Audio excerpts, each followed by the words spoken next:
बकरा स्पेशल में आज हम बनाएंगे बहुत ही चटपटी सी बीफ बोटी। बहुत ही मज़े का स्टार्टर है। आप इसको बीफ या मटन किसी भी मीट के साथ बना सकते हैं।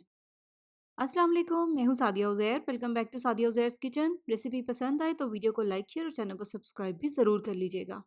बिस्मिल्लाहिर्रहमानिर्रहीम। तो ये स्टार्टर बनाने के लिए यहाँ पर मैंने 500 ग्राम बोनलेस बीफ लिया है, इस तरह से क्यूब्स में कटा हुआ। आप बीफ या मटन कोई भी ले सकते हैं।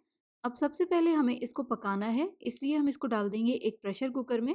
साथ ही इसमें शामिल कर देंगे 1 खाने का चम्मच अदरक लहसुन का पेस्ट, 1 खाने का चम्मच बारीक चॉप की हुई या पिसी हुई सब्ज़ मिर्चें, आधा चाय का चम्मच इसमें शामिल करेंगे गरम मसाला पाउडर, 1 चाय का चम्मच या हस्बे ज़ायक़ा नमक, 2 खाने के चम्मच लेमन जूस। इसके अलावा गोश्त को गलाने के लिए इसमें पानी शामिल करेंगे और पानी हम इसमें इस हिसाब से शामिल करेंगे जितना टाइम गोश्त को पकने में लगेगा।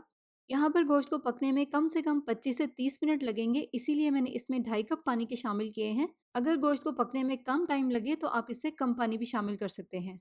तो बस एक बार इसको अच्छे से मिक्स करके प्रेशर कुकर को बंद कर देंगे। अब इसको चूल्हे पर रख देंगे और स्टार्ट में इसके नीचे फ्लेम को हाई रखेंगे। जब कुकर में प्रेशर बन जाएगा तो फिर इसके नीचे फ्लेम को मीडियम लो कर देंगे और मीडियम लो फ्लेम पर गोश्त को प्रेशर में पकने में 25 मिनट लगेंगे। इसके अलावा पकने के बाद अगर गोश्त में एक्स्ट्रा पानी रह जाए तो फिर उसको आप हाई फ्लेम पर ड्राई कर लें। तो गोश्त को पकने के बाद यहाँ पर मैंने इसको एक बाउल में निकाल लिया है। पहले इसको रूम टेम्परेचर पर ठंडा होने देंगे और इसके बाद अब इसमें हम कुछ और इंग्रेडिएंट्स ऐड करेंगे।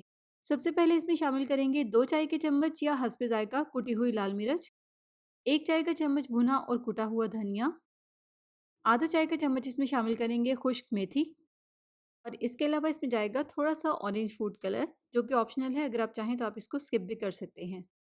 अब इन स्पाइसेस को अच्छे से गोश्त के साथ मिक्स कर लेंगे।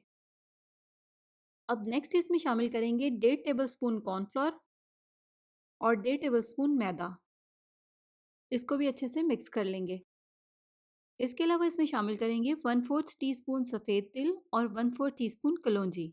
कलौंजी और सफ़ेद तिल डालने की वजह से जब ये बोटी फ्राई होगी तो इसकी लुक बहुत अच्छी आएगी।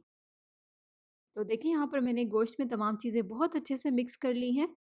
और नेक्स्ट अब हम लेंगे टूथपिक्स। जितनी बोटियाँ हैं उतनी ही टूथपिक्स की हमें ज़रूरत होगी। अब एक-एक बोटी को हम इस तरह से एक-एक टूथपिक के अंदर पिरो देंगे। इस तरह से इस स्टार्टर को खाना भी बहुत ईज़ी हो जाएगा और इसकी लुक भी बहुत अच्छी आएगी। स्पेशली जब आप इसको दावतों में सर्व करेंगे तो इसकी लुक देखकर गेस्ट इम्प्रेस भी होंगे। अब इसको हम मीडियम गरम ऑयल में फ्राई कर लेंगे। गोश्त तो यहाँ पर बहुत अच्छे से पका हुआ है, बस इसको इतनी देर तक ही फ्राई करना है जब तक कि ये ऊपर से क्रिस्पी हो जाए। इस तरह से बहुत ही एहतियात के साथ इसको हिलाते हुए फ्राई करना है ताकि इसके ऊपर से कोटिंग ना उतरे। बस एक बात का यहाँ पर आपने जो ख्याल करना है, गोश्त में ज़्यादा फैट ना हो, क्योंकि अगर गोश्त में फैट होगा तो फ्राई करते हुए इसके ऊपर से कोटिंग उतर भी सकती है। तो लीजिए यहाँ पर हमारा ज़बरदस्त सा स्टार्टर बिल्कुल तैयार है, चटपटी सी बीफ बोटी। इसको आप किसी भी दावत में स्टार्टर के तौर पर भी बना सकते हैं। इसके अलावा शाम की चाय के साथ भी ये एक बहुत ही मज़े का स्नैक है। और इसका बेस्ट कॉम्बिनेशन है धनिए पुदीने की ग्रीन चटनी। रेसिपी आप मेरे चैनल पर देख सकते हैं।